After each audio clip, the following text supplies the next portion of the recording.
Hey parents, have you ever asked your children, how was school today? Did they ever answer, school is dumb? Well then, this podcast is for you. Listen in as we unpack why children say school is dumb and discover what it really means. I'm your host, Shannon Hazel, also known as the Parents Educator. After 25 years of teaching and being a parent myself, I've heard every reason as to why school is dumb. So let's dive in and uncover what it really means.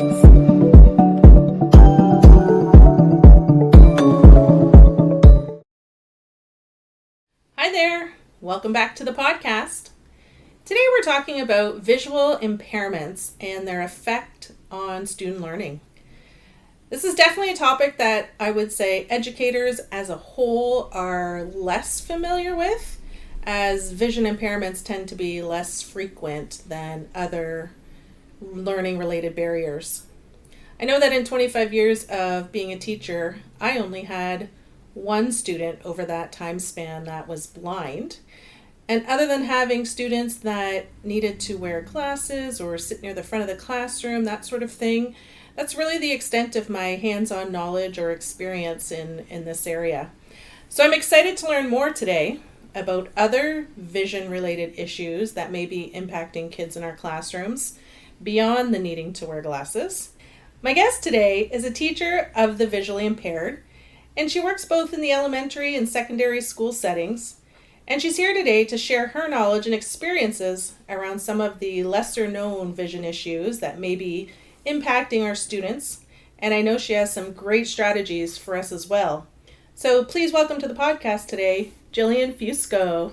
Hey Jill. Hi, thank you, Shannon. How are you today? I'm good, thanks. It's great to be here. Oh, well, thank you for being here. This is really one of those topics. Sometimes there's topics that I've had a lot of familiarity with. You know, I've experienced that a lot in my teaching career, and then other topics are just, not as familiar, and this is one of those. So, like I said, I've had one blind student in my class when I was teaching grade 3.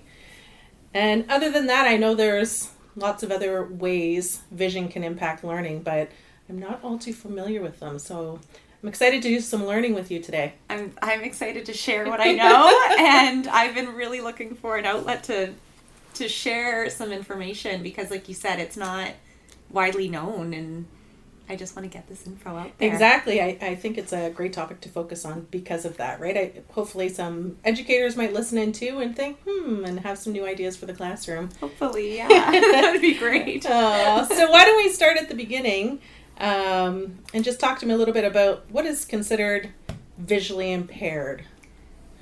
So the criteria of low vision and what we give consideration for in terms of a student being eligible for itinerant support is a visual acuity of 20/70 or less in the better eye with corrected lenses. So this is kind of means that when a person with 20/70 vision, they must stand at about 20 feet to see what the person with 20/20 would see at that same distance. This doesn't mean that they will be able to see it with the same detail or in the exact same way, but it just sort of gives an idea of how visual acuity works. And it's so funny because you go yearly for your checkups or you take your children for their checkups and, they have 20/20 or they have 20/40. You're like, okay, thanks. Yeah. And 20/20 is good, but you don't really know what it means. What does that mean? So basically it's how clear or how sharp a person's vision is as it relates to their ability to discriminate detail. Okay. Yeah. So we're talking, our audience today is parents of school-aged children. So we're kind of looking in that school-aged range. What might be some first indicators for parents that their child might be having some vision issues? So there's quite a few indicators that parents can look for.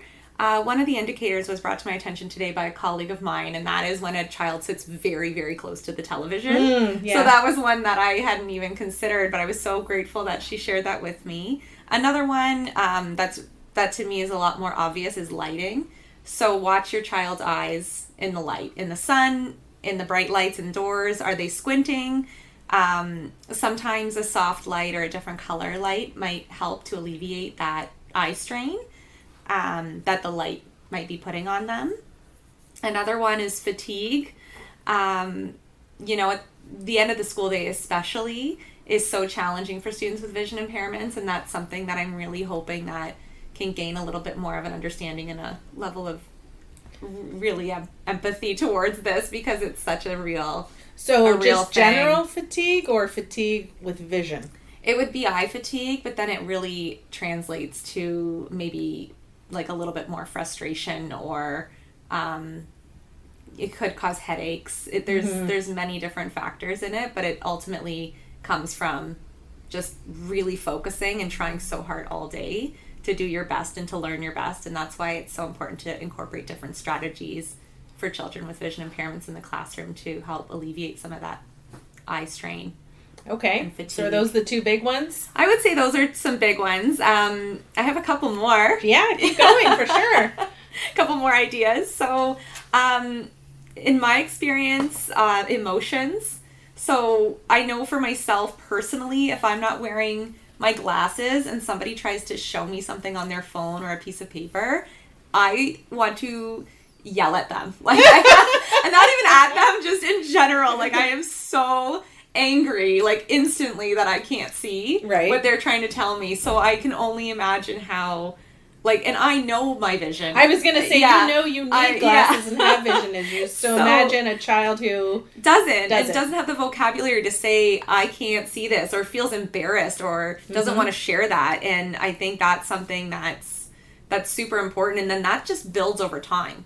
So to help that understanding early on is just so important, to help with their emotions and their understanding. And last but not least, organization is so huge as well. It can be very difficult to maintain order at home, at school, in young children and in older grades. And just less clutter on the boards at home. Give your child or your student easily accessible and designated areas to help sort items at home and at school. I think that's just imperative. Yeah. So if teachers are noticing maybe some of these issues at school as well, or maybe parents are mentioning them to their child's teacher, what are some strategies that teachers could use at school to help students that may have visual impairments? So in terms of the organization, really helping them, in older grades with their binder organization, that could be something that is just so difficult. And also I like to sit them near a space where there might be a shelf. So rather than having items in their desk that are difficult to see because it's dark and it's a small space, and because they already have vision issues, to maybe have like a shelf where they put their things, and it's their spot and they know where it is and it's easily accessible and safe to get to. And I think that's something for organization. I have some other ideas. Yes, I would love to hear them all. So just I guess over encompassing, like we're looking at children of various ages, from kindergarten to our upper high school grades with visual impairments. What are some strategies, that can help our youngest learners and then kind of maybe go up from there? Yeah, so I would say, as early as in kindergarten, we always give students a pencil to use to print letters and their name. And with visual impairment, they might not see that thin line of a pencil. It's light, it's not dark. And that's, to me, I'm like a big, I always use a Sharpie. I love it. It gets all over my hands. I can relate to that. Yeah, every time. So I'm probably sending students home with Sharpie all over their hands for their parents to work on. And I'm sorry if you're one of those parents, but I like to use the black marker. I like to also, we all have those photocopies of the lines for printing practice, and I just think it's really a good idea to either highlight those lines so the lines a little bit easier to see, or use like, again, another thick, sharp black Sharpie, right, to, you know, make that line even bigger, so that they can really have a good indication of where the letter needs to go and what it needs to look like. And I've heard about, I've had a little bit of experience with like the contrast in colors and things on paper. Can you tell us a little bit about that? Yeah, I mean, please don't put yellow on the whiteboard. Please stop. And also on handouts, it's just not accessible. Okay. So that's something, you know, kind of into other grades. Even, you know, some handouts, the font is swirly, and that can be difficult as well. So that's another, you know, thing to consider as a teacher when you're handing out items to students, if you have a visually impaired student in your Because in as your teachers, class. we love our fun, swirly Love fonts, it. right? Who doesn't? And here I am, I'm like, Ariel. Like, the most basic. Yes. Yeah. But that is something to consider, that if you haven't had experience with a student with visual impairments, then you might just think that font looks cute, and you're not you're not giving the thought to that about font and size of print and the color of the paper and those things, which can impact some of our friends with visual impairments. Definitely. I'm like really big on just using technology and eliminating a lot of that paper, because I know it can be difficult for a teacher to have to photocopy so many things and then have to do it again for like at a larger size. So I'm just big on especially in the older grades, promoting OneNote, or like some sort of a program where students can actually just submit their work right then and there on the spot to the teacher, and they can communicate that way. Right. I love that. I think it's so easy. They can take photos of, you know, anything and put it right in the document. That's a nice thing about tablets. It's made some things a lot more accessible in our classrooms, where I know just average students without vision issues like to walk up to the board, take a picture, and then they can just immediately blow it up bigger. By you know, extending the screen, and they're able to see that. So I can imagine that that's a great strategy for our students with vision concerns. Oh, huge. Yeah. It's awesome. That's a great strategy. I love it. And yeah, I think just the way of the future, the way of now is technology. So we have to teach those skills early and just allow them to continue to grow and develop those skills throughout their education. Right. And it just helps with independence as well, and being confident in their vision and what they need. Okay, I need to zoom in big time on this. What I love about that strategy too is I think that transfers really nicely to the real world, where if they're, you know, out in society doing whatever, they can also take a picture and then blow that up a little bit bigger to see what it says. Where sometimes we teach kids strategies in schools, but then they go out into the real world and that strategy doesn't translate as nicely as the technology one does. Yeah, just take your cell phone out and take a picture of the board if that's what you have, and blow it up like you said. I love that. Yeah. Yep. Nice. Any others? Well, we have a lot of different devices that we would bring into a classroom as teachers of the visually impaired if they were needed. We have different magnifying devices. Some of them are large cameras that you can zoom very close in on the board or down on a page, which is really nice. You know, others are just like small magnifiers on a desk.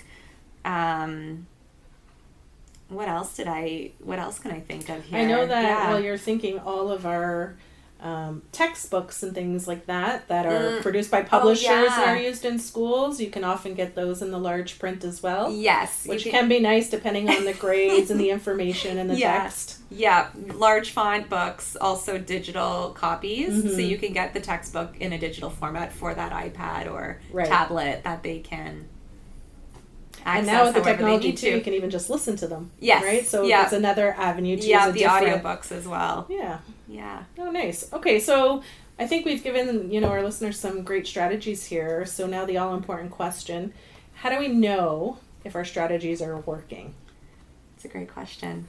I think decreased level of frustration, improved grades, nice level of more calmness at home. You'll see more independence flourishing.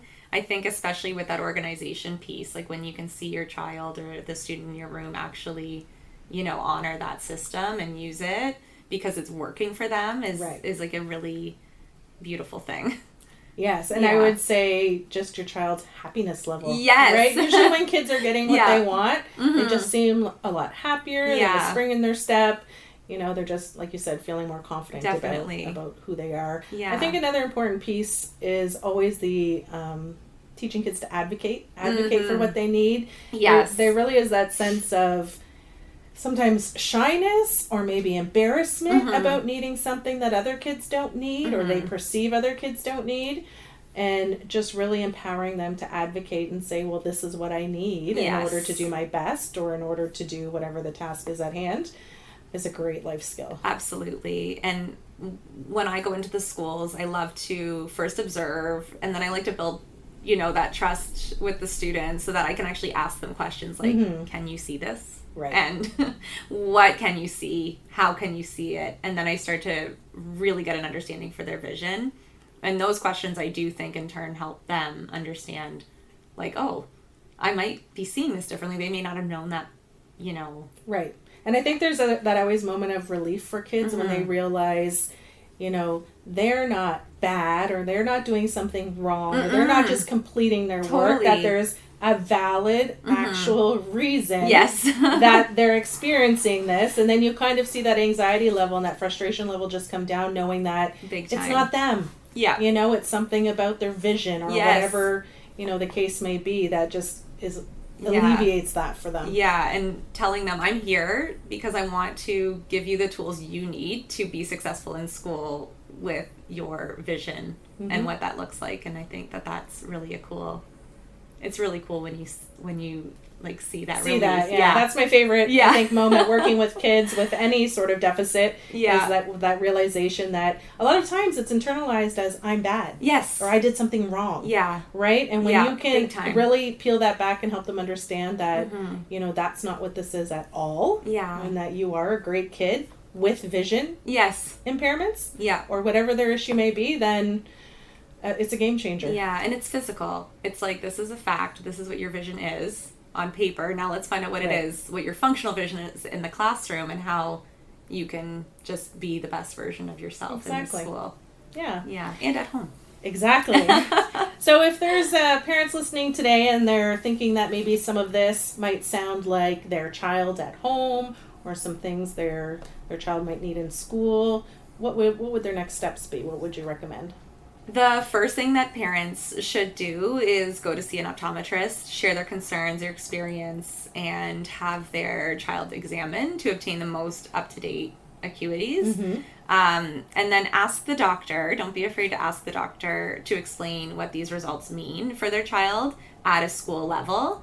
And if it is significant, they will be able to write a letter. Right. And we will be able to get involved. So I think that's an important piece that parents may not always know, is that getting a letter from your optometrist and having that written and sent into the school is a really important piece that we need to have in the file for those children, so that year to year teachers are aware. And then we can move forward, and reach out to an itinerant teacher or someone who's more specialized in the board for some support. Definitely. It's so important.